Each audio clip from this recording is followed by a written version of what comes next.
In today's episode, we are talking about product design. And even if you don't want to design your own product, this is still a great episode to listen to because we're talking about what makes products stand out on the shelves and how can you connect even deeper with customers to get them to be choosing the products that you're selling. And if you are a product designer, if you want to be selling through in big box stores, like Target and Hallmark and some of these larger big boxes. And we talk about some of those steps and how to really design the product so you get chosen. My guest today is Hollei with Hollei Anne Design Co. And she's just going to give you a lot of tips for standing out and for product design. And I just love this conversation. Hollei is new to me. We are new to each other. I certainly learned a lot. And so before we dive in, here's a little bit more about Hollei. After a decade in design, collaborating with brands like Toys R Us and Skip Hop, Hollei fully embraced her passion in surface and product design. As the owner of Hollei Anne Design Co., her art has been featured at Target, HomeGoods, and Hallmark. She's dedicated to providing trendy designs for entrepreneurial women in retail, which means she fits right in here on the Rooted in Retail podcast. All right, let's dive into this week's episode.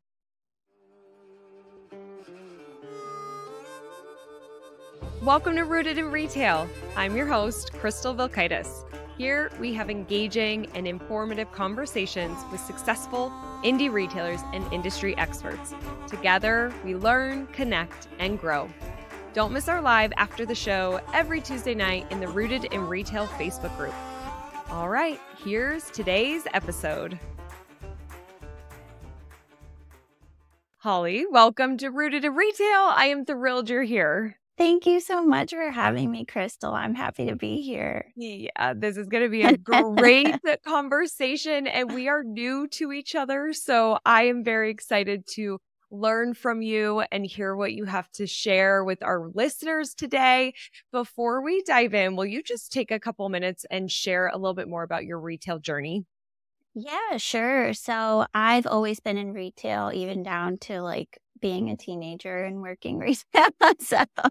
But yeah, I went to school for design. I landed one of my first jobs at Toys R Us as a designer. And since then, I've always been in retail. Now I'm just on my own. I own my own business called Hollei Anne Design Co. And we do trending product designs. And we also do branding for product-based business. So I'm really excited to still be in the retail space. I know, no kidding. And I feel like it's gotta be so fun what you do. Like, I'm more kind of in the marketing world. And so this is where I just can't wait to learn from you today and feel inspired. I feel like I'm going to probably be inspired to go create a product. So we'll see what happens after today's episode. But let's talk about products. So obviously the market is super saturated. There's a lot of things we can buy from a lot of different people. It's really hard to stand out. So what are some branding strategies you found most effective for helping products stand out, whether the listener is designing the product or they're selling the product? Yeah, so I think it's a good question, and I feel like it's a really important question. So I think I have three things, but I just want to note that the most important thing is telling your brand story. So the first thing I would say is a clear brand mission and value. You really want to create that emotional connection with your customer. And then you want to have a unique value proposition. What are you bringing to the table that other people may not be? And identifying what your products are, how they're different from everyone else. So I think both of those things are really important. And then, of course, a strong brand identity and just in general visual identity, all the way from your website, your branding, whether it's on packaging or tags, it should be very strong. And with all of those combined, really gains like a strong brand equity and loyalty. So you really want to have that story, that emotional connection with your customers, and it will all come together in this brand loyalty. I also have an example. So, for example, Tom's shoes, I don't know if you've heard of them, but they're pretty popular. Yep. So if you think about Tom's shoes, you think about their proposition of if you buy a pair of shoes, then they give a pair of shoes to a child in need. So that's like that emotional connection that you're building right there. They have a philanthropic pursuit and brand mission. And then when you think about what makes their product different, that's part of it. But also they have this unique espadrille style of shoe that's also very comfortable. And then all together, it comes together with their their visual identity. So it's the shoes, the little tag on the shoes that says Tom's, and then their website. It has all of their mission, their philanthropic values, which they have way more than just buy a shoe, give a shoe. They support so many charities. So I think that's what brings the value is just connecting with the customer. You can buy shoes from anywhere, but their loyal customers really value them because of all their philanthropic values. So, Absolutely. yeah. That's such a great example. It's sort of like the kind of the triple threat. Like I feel like you've got to have those three things. All one on their own is good, but you really have to have all those together. And I feel like there's such an opportunity for our independents to do more storytelling. Like you mentioned about Mm-hmm. the story and talking about the product and how it was created and the inspiration or what does make it different, like the things that you were just saying. I just feel like there's more opportunity for retailers to do that in their marketing and in their stores and through the sales process with their customers. It can get Right. so easy to like just run the business and keep doing all the things that we need to do that we might not slow down and remember these stories and remember to share them. And that's just such an opportunity for the retailer to stand out. So great tips. Okay. So Holly, you have had your art in Target and Home Goods and Hallmark, like some of these big boxes. Congratulations. That's probably Thank just a you. really incredible feeling to see that. So, how can our listeners secure their products in retail giants if they do themselves, if they have a product, what can they do to secure a spot like that? I really think it goes back to what we were saying about the brand mission and the value and how that comes into your product. So building a product that your customers want or where you see a niche or like a gap in the market. So that's one point. If you think about like Target, for instance, they bring in a lot of smaller businesses and they feature them, and they usually are doing that because they believe in their brand and they believe in their story. And I think that's what stands out is making sure that you do have that story to tell, but also it should just be very visually beautiful. When you think of these, and they're usually end caps. I was just in Target the other day, a Tabitha Brown end cap. Everything was just like so beautifully matched. The product collection made sense. You know, it was in a kitchen aisle, so it was all kitchen accessory. So making sure that your brand is, you have some kind of emotional connection to your customers and some kind of story to tell with your brand. And then also making sure that it's all visually beautiful. And I think that's what will stand out to a big box like Target. Yeah, for sure. Now, I didn't send this ahead of time, so if you don't want to answer this is fine and we could cut it. But I'm Oh, it's curious okay. how long of a process was that for you to get your art in these big boxes? Like, was there a lot of follow-up? Did it take a lot of time, or what did that kind of look like for you? So I work with a lot of times manufacturers of products. So these are businesses that work directly with factories. So it could, I wouldn't necessarily call them an independent retailer, but they usually sell products to these big box stores. And the way the process works is they usually have some type of partnership with someone like Target. It's kind of like a bid for specifically this section called Target Bullseye, where it's $1, $3, and $5. That's usually where I work heavily in majority of the time.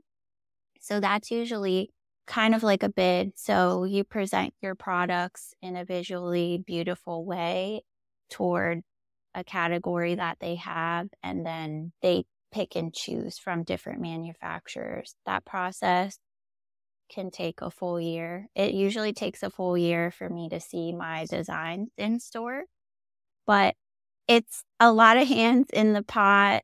I'm just the visual side of it. So I do art, I do style guides. So a style guide is usually a collection of like typography and different illustration pieces that can be used onto the products. And then I also do product renderings. So it could be as simple as like a candle that doesn't necessarily need art on it, but I do like the 3D rendering in Illustrator. And then it gets passed off to review for a target team. And then if it gets chosen, then it gets handled with factories for sampling and things like that.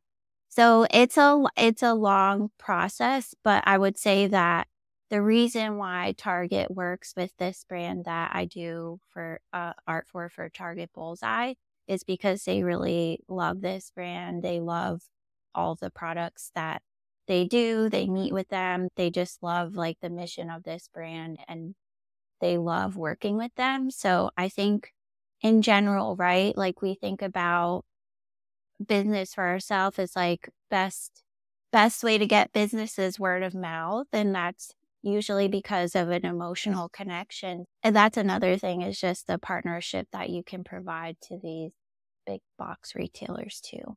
So I So hope true. that answers your Yeah. question. I'm more so like, it's fun for me and hopefully some of our listeners too, of just hearing the behind the scenes to getting hmm products into some of the big boxes and what that process is, because we haven't talked about it on the show. And like I said, this is not my area at all. So was curious to know a little bit more there. So thanks for Yeah. sharing.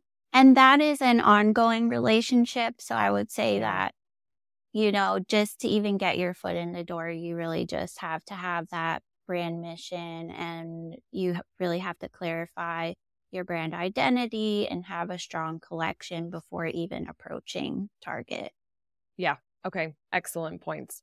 Well, and I would imagine too that you're really clear on who you're designing for and who that audience is. And so, what methods do you use to identify target audiences and understand consumer preferences when it comes to product design? Yeah. So this is perfect because I have an example that is directly related to Target Bullseye.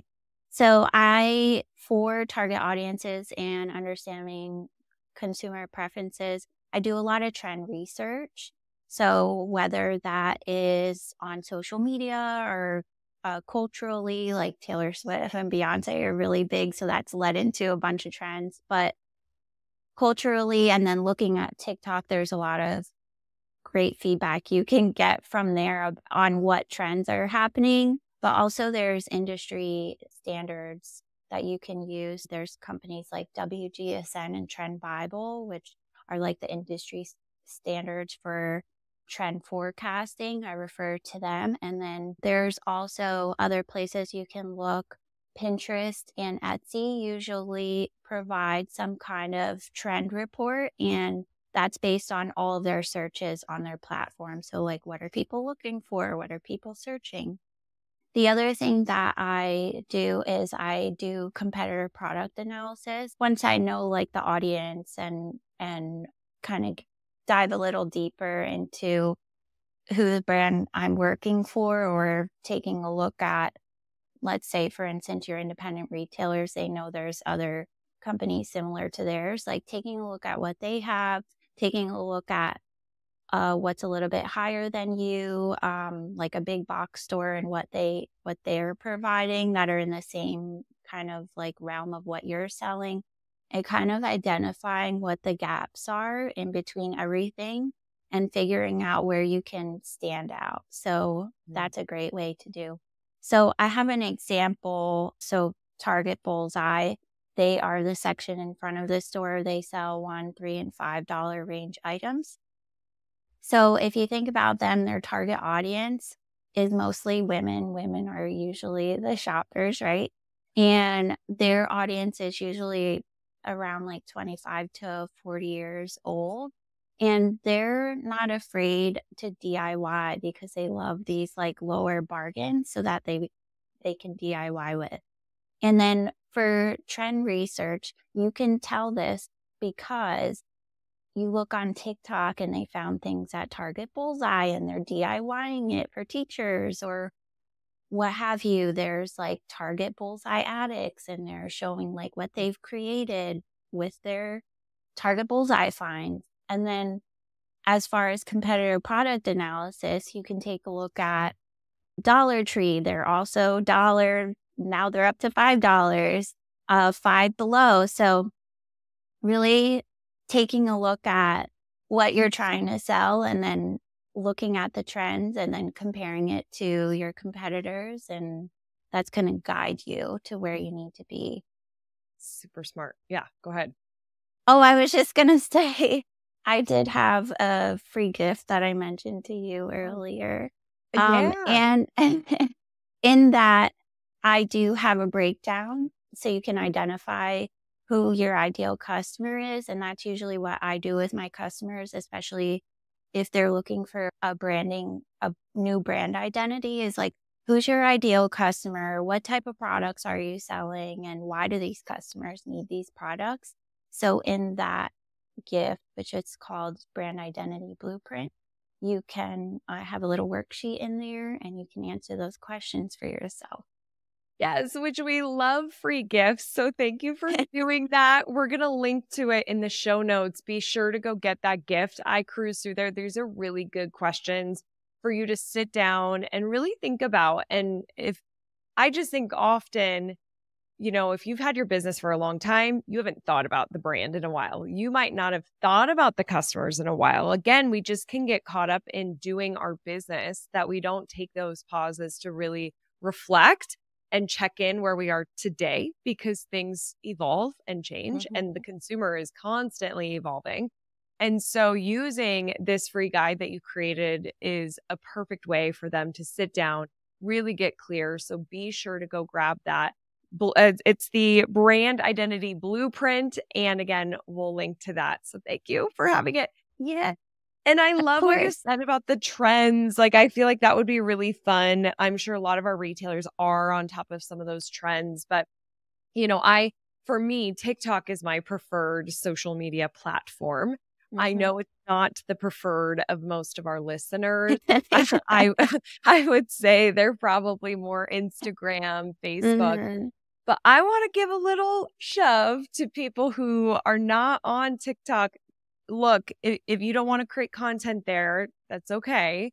I do think there's a massive opportunity for you there. But to use it, like Hollei is saying, to use it as a research tool to see what is trending. What are people creating? What are they buying? What are they doing? There's so much information that you can get for free there that's like real time happening now. And that's such a perk of social media that we get access like that. You don't have to pay for those reports, like you get access. So really good tips there. Thank you. Yeah. And I also want to just plug the Pinterest trend too, because that's something at Crystal Media where we'll look at those trend reports and talk about them at Evolve. Think about it. Pinterest, these platforms, they have so much data. So what Pinterest does is tracks what are people searching and what are the keywords and what are they pinning. And they can start seeing and projecting like, oh, goth.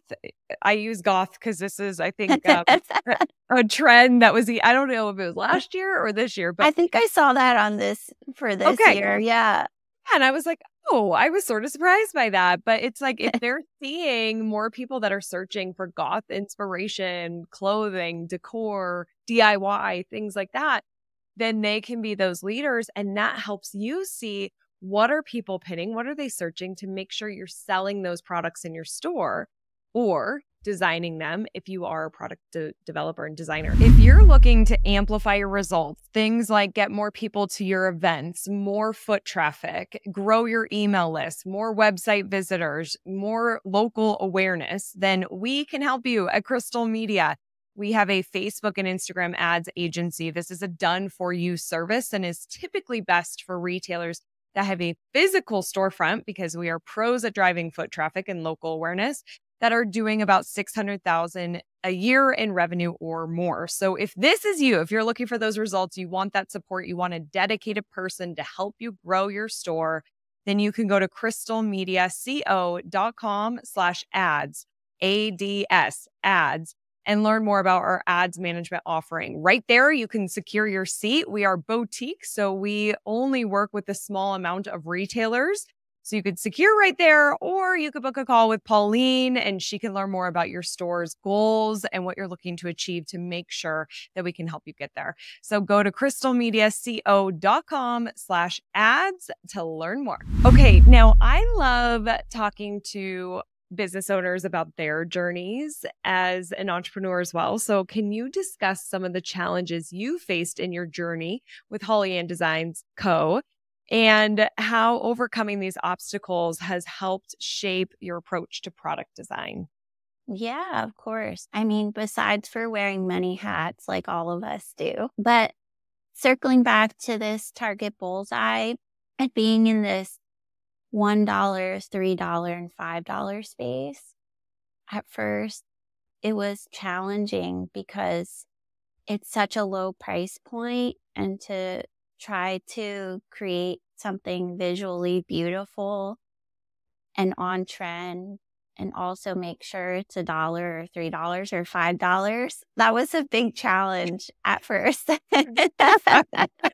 I was But actually thinking about that. It was like, that's yeah, a tough thing to do. Yeah. yeah. And for that section, I mean, you see a lot of really cool and trendy items in there. And a lot of times we refer to places like Anthropology. And Right. of course, that is such a opposite budget, right? Like a vase for $175 versus a $3 vase. Big difference. So the way I've overcome that is just really thinking about different ways to be creative with the way like materials are being used. So making things look more luxe. Maybe a frame isn't a metal frame or a plushed frame with velvet wrapped around it. Maybe it's a foam frame with velvet on it. So, like, getting used to being a little bit more creative, maybe adding gold foil to something that makes it feel a little bit more luxe, or there's just a bunch of different ways that you can do that and really make sure that the product still looks very visually beautiful and comparable to the likes of Anthropology. Obviously, you'll know it's a $3 item, but still it'll visually look, kind of similar. So that's a lot of what I do as well for my clients, is really getting creative with a product collection and either making it very beautiful with art or getting creative with materials or, adding foils and things like that. So I feel like that has been a challenge. And actually recently I worked with a client, and they're usually a $1, $3, and $5 budget. And they're like, we have any type of budget. And I was like, oh, wow. Like, it felt like a playground, like a kid in the candy store. So Totally. it's actually kind of nice to work from a 1, 3, and 5 budget and then go up from there, because it feels like the world is your oyster. Absolutely. Oh my gosh. I mean, how fun is that? And Yeah. that's a better climb than the other way around of having an open Right. budget and then coming really. Yeah, Yeah. exactly. Yeah. Oh, that's cool. Well, I could see that being a challenge. And I love how you shared some of the ways that you overcome that. And, you have to get creative and think outside the box. And what I like is that when we're forced to think that way, often that's when the innovation happens and really creative, unique ideas, So those challenging things can actually push us to be even better. Now, I know that you have 3 strategies for ensuring products shine above competitors on store shelves. So will you share those 3 strategies with us? Yes, of course. So the first one is making sure that you're creating a products with a style guide in mind. And so what is that? I mentioned a style guide earlier, but for a lot of my clients, I provide a style guide. So it usually comes with typography, it comes with art, patterns that you can use, and just examples of ways to use art for a product.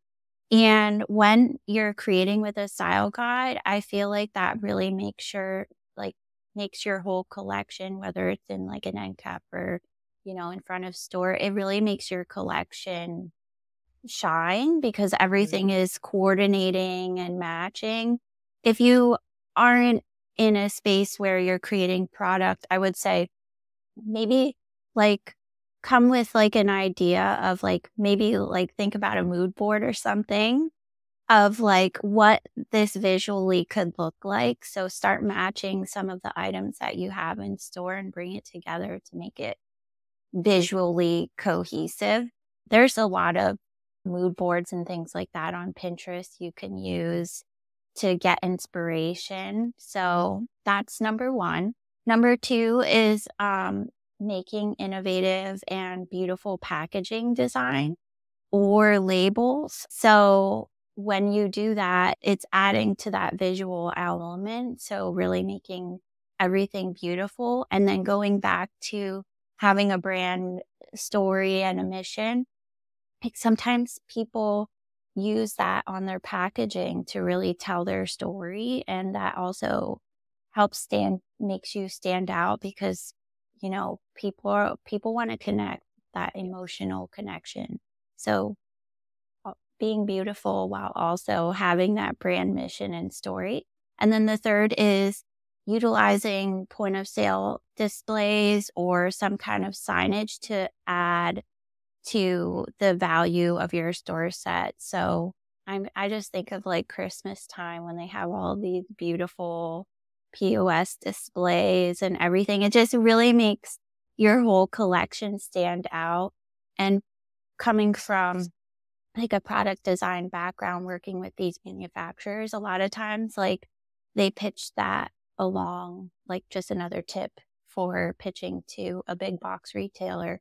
They pitch what that point of sale display could look like along with the product collection because it could really tell the story. It could really have all of your brand elements or really tell the story of maybe it's a summer collection and there's like a little sun at the top and it just really visually brings your eye to the product. So those are three ways that I think you could really shine in a store. I love it. And these are so things that our retailers can do. One thing that really stands out for me in your three tips is I have been in retail stores like gift shops that will have the manufacturer's tag or sticker still Hmm. on and it's a no-name manufacturer. Like I know them because I'm in the industry and go to these wholesale markets, but the average consumer wouldn't know. And I always think like that is a really great opportunity. It should be the store's brand, Right. it should like they should take the time to put on your sticker, to put on your tag, to put on Hmm. your label, like something that is branded because we do want that cohesive feeling and experience and really build that brand because then they're taking that product home in their store. We want them to see Right. the store's logo, not some random manufacturer, Yeah. right? And also, like, if a lot of stores are doing that, that's making you stand out from the Yeah, competitor. So it's a exactly. double whammy. Yep. Beautiful, but also you're standing out. I know. Yes, we need that too. So I love it. Really good tips. All right, Holly, are you ready for the resilience round? Yeah, how fast is this gonna go? Okay. It doesn't have to be super fast, but it is a little rapid fire. So, Okay. all right, here we go. Best business book. Okay, so I just found this one recently. It's called Building a Story Brand by Donald Miller. And he really talks about engaging with how you can engage with your customers, 7 strong points for simplifying your brand messaging, which is all things we've talked about today. So I think that would be a great resource for your audience.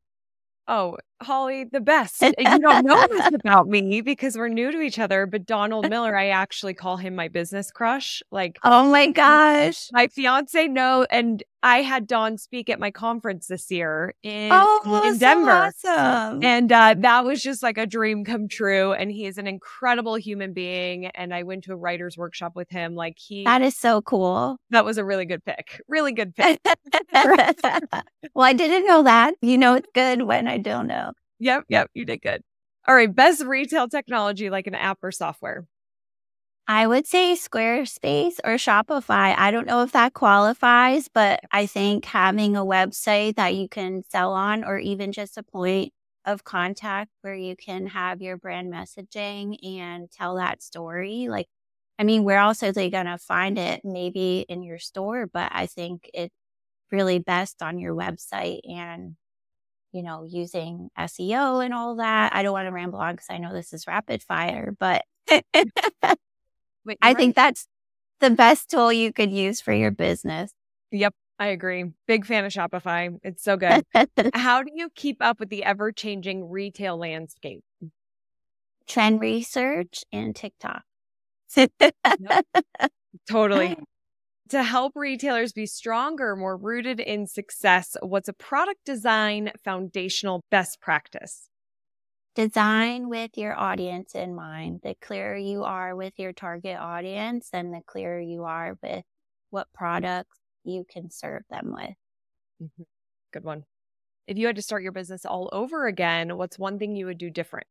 I think I would educate my clients on the value of the website. I think sometimes, you know, especially if it's brick and mortar stores, you know, I think you can double dip and have your brick and mortar and also have your online presence. And then, like I said, just being able to tell your brand story, having your brand identity on there, it's just going to make your life maybe a little more complicated for the website. But in the end, you're going to double dip in sales, and you're also going to achieve that brand loyalty that you might be looking for.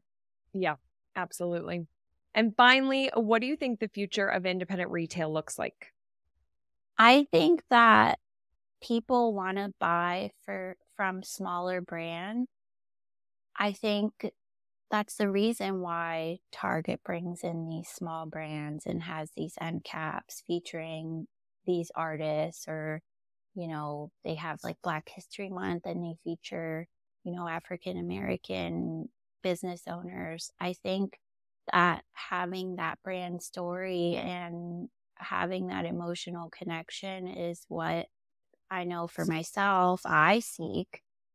And it's what makes you stand apart from, there's so much product in the world. It's, you know, so what makes your product stand out? It could be a really great innovation, but it could be they just really love your brand. They really love all of your philanthropy that you do. So I think that's really what the future is. Mm-hmm. Oh, I couldn't agree more. The emotional connection is critical. It's so important. Hollei, how can people connect with you and learn more? Sure. You can find me. I'm on Instagram, Hollei, HOLLEIANNE. My first name is spelled a little different. And then my website is Hollei, HOLLEIANNE,